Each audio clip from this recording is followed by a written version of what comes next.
I often get asked, what bag would you recommend if I'm looking for a really high quality bag in that mid-luxury price point? Usually ranging from Coach to contemporary designers like Demellier, Mansur, Gavriel, Pliage, and this kind of a price bracket. So in today's video, I've chosen 8 of my favorite bags in this range, and I'll be going through and comparing them, talking about the pros, the cons, and everything that you probably want to know. These are 8 bags that I've always loved the style of, but in today's video, we can actually look at the strap length and how it looks on the body, what it fits inside, the quality, the construction, and give you a proper review of these pieces. Some of these bags are from my collection, and then other bags I've just ordered so I can review and talk about them today. I had a few requirements when I was selecting bags. The first one is that they had to be black or basically very dark, so either grey or navy. This is just to make it easy to compare. I was also looking for everyday bags between small and medium. It couldn't be super mini where it didn't fit my essentials,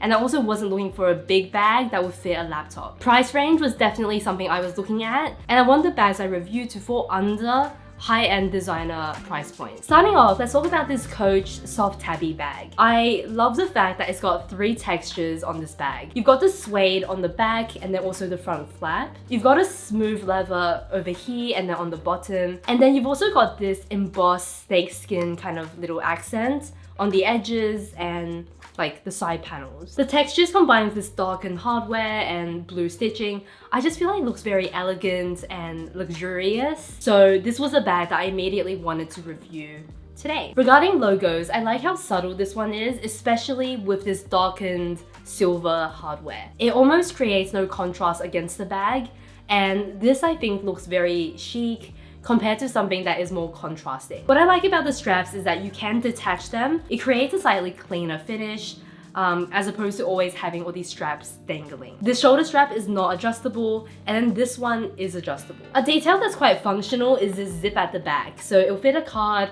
it'll definitely also fit a 12 Pro Max phone.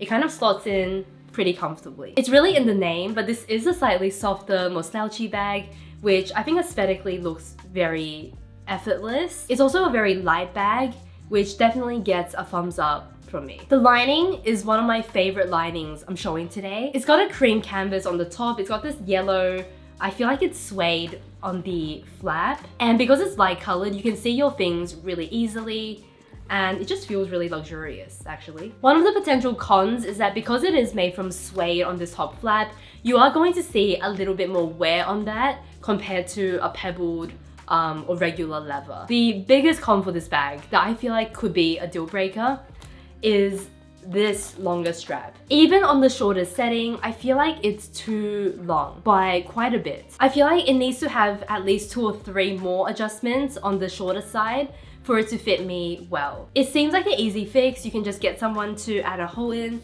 but I'm not sure because it's got these grommets on it. Do you see these metal hardware bits? I feel like because of that, it might be a little bit more complicated to add the extra holes onto the strap. What I would do if I was really set on this bag is that I'll go on Etsy and I'll look for a gunmetal chain. Obviously, I'll get it for the perfect length as a crossbody, and I'll use that chain instead. If you want to wear this more as a shoulder bag, it's not adjustable, and I find it pretty comfortable for myself in like spring, autumn, summer. Under a coat, I feel like maybe this could be a little tight as well. Before I filmed today's video, I had like expectations of what I would like more versus less. And to be honest, I didn't think I was gonna like this one as much as I did. So this was a pleasant surprise. This Longchamp Pliage leather crossbody is probably the most similar to this Coach out of what I'm talking about. So we'll do this one next. Aesthetically, I think that they're quite comparable. I've never owned and I've never kind of held in my hands a full leather Longchamp bag. What I like is that it's retained some of the things I like about the original Longchamp bags. It's very, very lightweight, and honestly, it's a little bit heavier than the nylon, but it's quite comparable, which I think is definitely a pro. It looks very small, so you can see that it's 2/3 of the Coach bag, but I feel like capacity-wise, it's quite generous. What happens is that the bottom expands, so you've got a pretty good base on the bottom, and it actually fits quite a lot inside. The quality of leather, I would say, is very comparable to the Coach, and I think I would have expected this to be a little bit more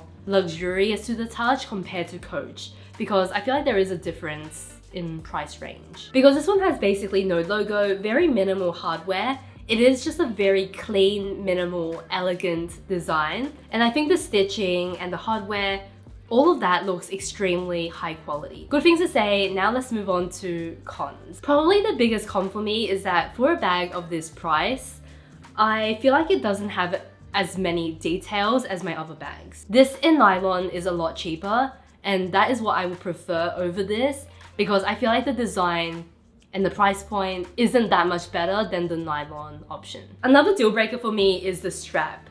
So I've adjusted this bag to fit me perfectly, and it's got a lot of adjustments, which is great. But at the perfect length, the strap kind of sticks out here awkwardly.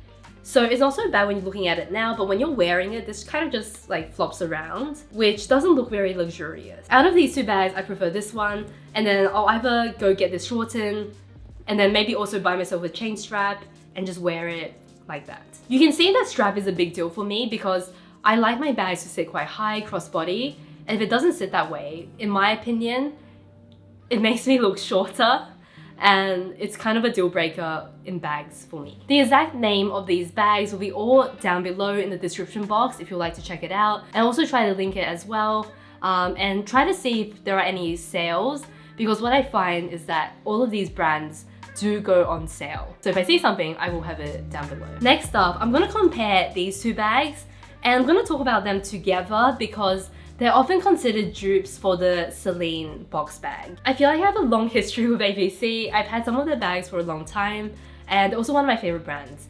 Demellier is new to me. They are a London-based brand, and I've seen them do tons of very popular handbags, especially on social media. One of the biggest pros for this style of bag is that you could be wearing activewear, you could be wearing the most casual look, and this type of structured bag will always lift that up a notch and make it look more put together. So it does really elevate an outfit. The A.P.C bag here has an incredibly structured shape. So one of the accents is that from the strap actually goes all around the bag, reinforcing the shape.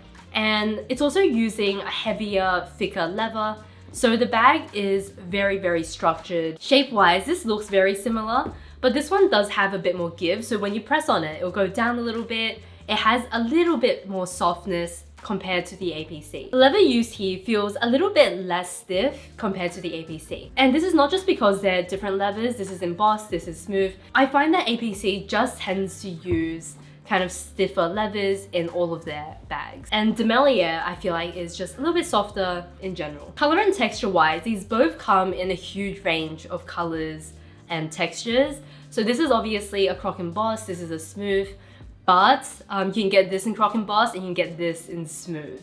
And there's a lot of range for both of these bags. I know from owning A.P.C bags in the past that the smooth Demellier texture is a little bit more scratch resistant compared to the A.P.C smooth bags. I can show you here, but this is my A.P.C smooth Midi Geneve, and the levers are different, and I know that this will not scratch as much as the A.P.C levers do. And I know from owning bags like this, that this type of leather, you will see scratches, but it won't be as much as the A.P.C. In terms of design, it's quite hard. I think that this one looks a little bit cleaner, whereas this one is more unique. You know, you've got the V kind of accents, you've got this buckle, which I don't feel like I've seen before. If you like a little bit more going on, this is better, but if you like something more classic and minimal, I feel like the A.P.C does it a bit better. I think I slightly lean towards this one in design, but honestly, it's pretty close. In terms of size, these are both the regular size, and this one obviously is a bit bigger. It's also got more depth to it. Another con for this bag in particular is that the capacity of it is not, I feel like, as good as others. If you were to compare this obviously to a softer bag, it's not gonna fit as much. That being said, I do feel like they've maximized it with the interior compartments, and you can definitely get your everyday essentials in. In terms of weight, I would also say maybe this one is slightly lighter. This is not uncomfortably heavy for me, but I wouldn't call this a light bag either. When it comes down to it, so many times the strap is just a deal breaker. So for the different ways of wearing it, you only have one length. One length for shoulder, one length for crossbody. It works out perfectly for my height, but if you're a lot taller or a lot shorter, you might have issues with that. This bag strap situation is not much better. At the shortest setting for this bag, it still sits long. So that again is a bit of a deal breaker for me. I wouldn't wear this strap as it is. I definitely need it shorter. None of these have perfect straps, but for my height, for myself, this is a lot better in strap length compared to the Demellier. I don't really have a super straightforward answer of what is necessarily better. I think that if you want more capacity, this is definitely the way to go. If you want something that is more of a smaller bag, maybe something a bit more classic, I feel like the A.P.C fits that bill a bit better. For me personally, because of the strap issue, this is definitely my pick. Here are some more A.P.C bags to talk about. A.P.C is probably my favorite brand of this mid-range luxury handbag. This bag is tried and tested. This is the one that I own. It's the mini size. And then this one here is the regular. When I get asked about this bag, I always say I love it, but I always recommend people, if you're looking for an everyday bag, to go for the regular size. This is very mini. It does fit my phone if it's not too full, but to be honest, often when I'm using this, I just chuck my phone in my pocket because it is a bit of a squeeze. So because of that, I think the regular size is a much better one for every day. This is also made from the Saffiano leather as opposed to the smooth leather, and I want to compare these side by side as well. Smooth leather, you'll get lots of scratches. I will say that there are so many scratches, you can actually not see them that clearly. If a scratch is really obvious, I find that often it buffs out a little bit over time. The Saffiano is obviously in the opposite direction. You can scratch this as much as you want, nothing will happen to it. The reason why I reach for my Geneve bag a lot is because I think it has a really clean, minimalist design. But at the same time, it also feels very unique to the A.P.C brand. The minimal hardware makes it look more expensive in my opinion, and if I wear this with any outfit, I just feel like it instantly gives it a really elegant, like a very tasteful accent. One of the pros of this regular size is that it actually fits quite a lot. It's got this bigger base, so for a structured half circle bag, I think that the capacity is quite generous and you can definitely get all of your daily essentials in there without an issue. I don't say this very often, especially not in today's video, but I like the strap. It's just simple. It's got 5 adjustments and the shortest one works perfectly for me, so I'm very happy.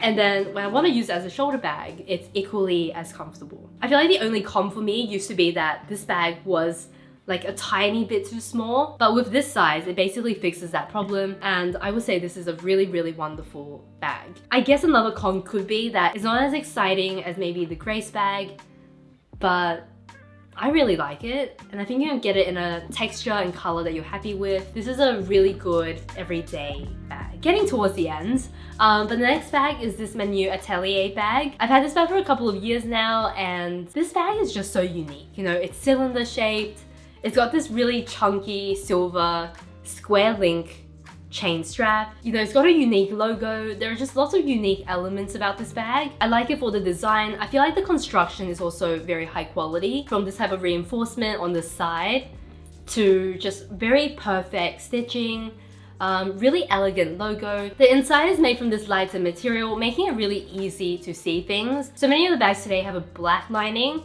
It's really nice to see that contrast lining to make life a bit easier. The craftsmanship on this bag feels extremely high quality, so it doesn't look cheap, it doesn't look like a trendy bag. It actually looks like something extremely high quality and like it's going to last. One of the pros for me is that even though this is a shoulder bag, because I'm quite petite, it works really well as a crossbody. So even though it's a chain strap and it's not adjustable, it does fit me extremely well.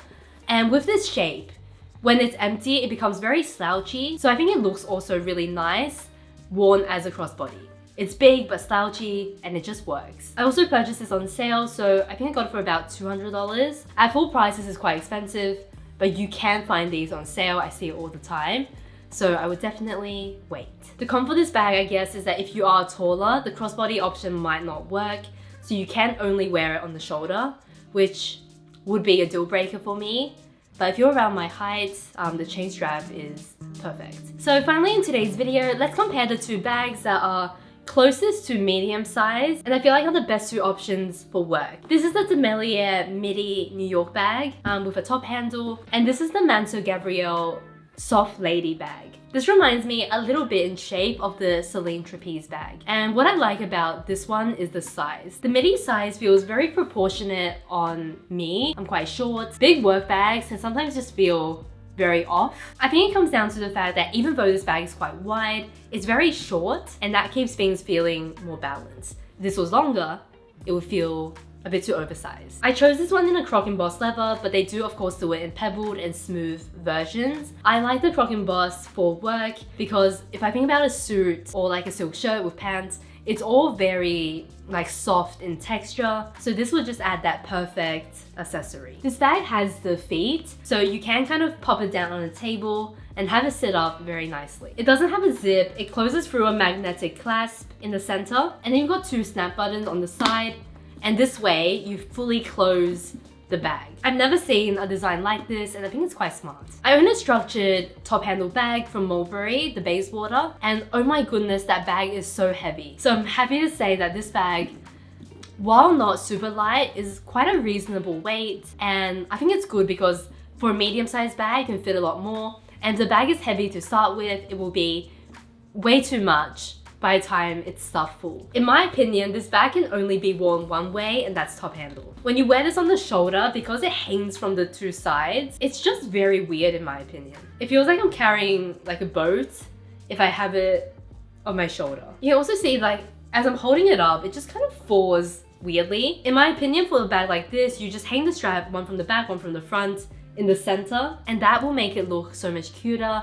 maybe on like a thicker strap as well. And I just don't like whatever this is at all. I feel like the fact that I can only use this in one way is a bit annoying because it would have been so great to have that versatility, but the way that this is shaped, I don't think I would ever use it like that. Other bag I wanted to compare is the Mansur Gavriel Soft Lady. It's got this drawstring, it's got this tab underneath so you can tuck the drawstring in. I think most of the time I'll just leave it out and wear it like that. If you open up the drawstring, this bag looks like it can fit a lot. But what I've noticed is that if you stuff the bag quite full, what happens is that this top flap, it doesn't really close nicely over the bag anymore. So you pretty much need this drawstring to be tightened for this to go over the top nicely. And I think that you won't be able to fit that much more than my small bags with this type of shape. The pro is that the design is absolutely stunning. I think that it looks very feminine. I love seeing this type of drawstring detail rather than a zip. There's something quite charming about it. The lack of hardware I think makes it look very minimal, but also quite expensive and luxurious. I think that when I'm using this bag, if I was wearing it as a top handle, it could be a bit of a pain to like fidget and get in and out of the bag. Whereas if I'm wearing it as a crossbody and my hands are free, it will be a lot easier to maneuver the bag. So all of this I think is to say that it's not the easiest bag to use. It does require a little bit more fuss and effort, and I think ultimately it's one of the reasons why I didn't buy it back then. If you really love the design and you like crossbody bags, I feel like this could still be a good pick. But if you were thinking about using it more top handle for work and you want to hold a lot, I don't think I would recommend this bag due to all of the issues I mentioned. So that was everything I wanted to review. So let me talk about what are kind of my favorites of this lot. Out of these 2 bags, like I said before, I prefer the Coach bag. I think that the design is incredibly stunning. I love the textures. Of the navy bags, this is also my favorite because I prefer the gunmetal finish. And again, the textures is what makes this one the clear choice. Out of these 4 bags, if I had to choose just one, if I was looking for one bag in my collection, I would recommend the Grace bag. I think it looks very elegant, especially with this embossed leather. You don't have to worry about scratches. It adds texture into every single outfit you're going to wear. And if you don't carry too much especially, I think the capacity is decent as a small bag. Out of these 2 bags, this one wins if you're looking for a top handle for work. Ultimately, I would still say this is the better bag because it just has such a lovely design, and I think that it just looks perfect for the office. That is my review today of the best kind of black handbag you can get. I'm thinking about making a little series, so if you're interested, next up, I'd love to do brown bags. I feel like I can talk about some of the brown bags in my collection. And the way that I think about brown bags is also a bit different because I care a lot more about color. So let me know if you'd like to see this video for brown bags or even just like colorful bags in general. The styles I picked are probably a little bit different to what I'll pick for black. Thank you so much for joining me in today's video. I hope it was helpful and I'll see you next week. Bye.